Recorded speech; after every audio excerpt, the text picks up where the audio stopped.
Hi, this is Eric, the director of Inspire Fit Resorts. I just wanted to check in with everyone again today. I'm going to try and keep these blogs up as regularly as I can. Just get out some information and bits and pieces of what we're doing up here at the resort, and some of the information, the materials that I'm giving to the guests. Try to condense those and give them to you.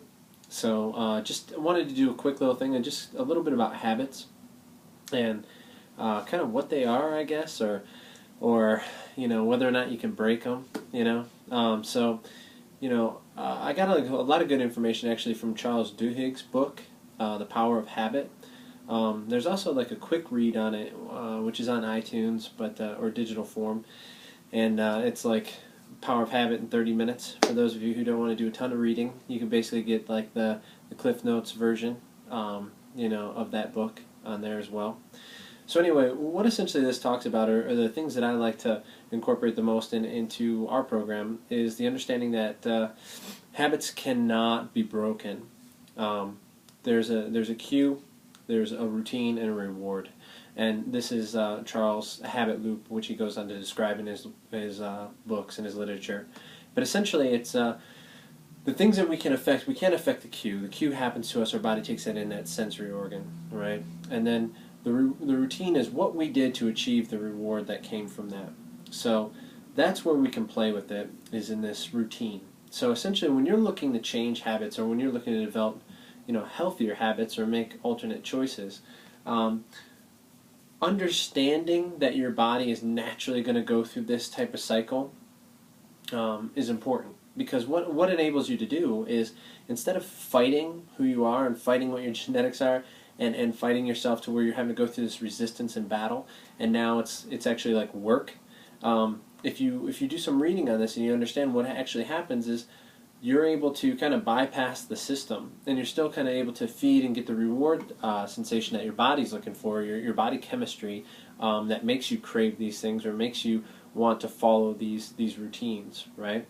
But you do it obviously with a much better outcome for yourself, because the area of your body that controls this is your basal ganglia. So essentially this is like your primary movers, your primary drivers in your body. This is kind of like the most ancient, primitive part of the human brain. And unfortunately for us, it cannot tell the difference between a good habit and a bad habit. So, if you're coming home hungry because you didn't eat at work and you're stuffing your face full of chocolate, your body still has the same reward system, or it feels as if it got what it needed, right? It doesn't tell itself, hey, we can't eat chocolate. We should have had 6 ounces of lean protein and fibrous carbohydrates and some starchy. So that's essentially like what happens in the body. So the better you can do with building these new routines and working towards developing that as opposed to the new habit. So also understanding that the cue comes from the environment, right? So you can change also have some effect on the environment as well.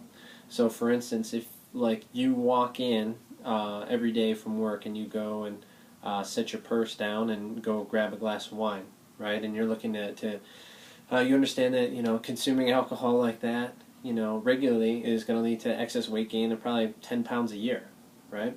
So you want to try and avoid that habit. So what do? Well, maybe instead of when you first walk in the door setting your purse down, now you're going to carry your purse into your bedroom, all right, your wallet, your briefcase, what have you, and you put it down there. And immediately upon you walked in and you broke that kind of cue, that loop, where the previous environment and the previous understanding was like, okay, once I'm here, this is the next step, to go grab a bottle of wine and uncork it and pour a glass, right? But now, as soon as you made that turn or that slight diversion, now you had to think about what the next step is, and this is where you can have more impact. So ultimately, a lot of people, what they're looking for as far as a reward is that sensation of, that happiness, that relax. They just got home from work and they can relax in their home. So if we can achieve that through going into the bedroom and taking off the coat and the purse there to start a new routine, and then finishing it with maybe picking up a book and walking into the living room and grabbing some other choice, or maybe going in and taking a bath if that's your thing, or maybe getting right on the phone and calling someone that you want to talk to, a different family member or friend who makes you, kind of laugh or feel good, right? So replacing those things and developing those new routines and doing it in a manner that allows you to do that. So whereas if you had entered that old environment and you set that purse down, then you'd be like, oh, this is where I get a glass of wine. Your body's already pre-programmed for that. But if you walk through that door and immediately hang a left and walk down into the bedroom, you're kind of lost and you got to think. And that's where you can make some impact. So anyway, that's my 2 cents for today. Please feel free to contact me back through IFR Resorts on Twitter and Pinterest and Facebook and Google+, so as well as YouTube. Comments, questions, concerns. My goal is to try and get the word out here and educate some people and help. Some of the things I've picked up over the years, and so the only way I can do that is if I know what people want to hear or what they don't want to hear. So anyway, have a great day, and I don't know, I need to come up with some kind of tagline.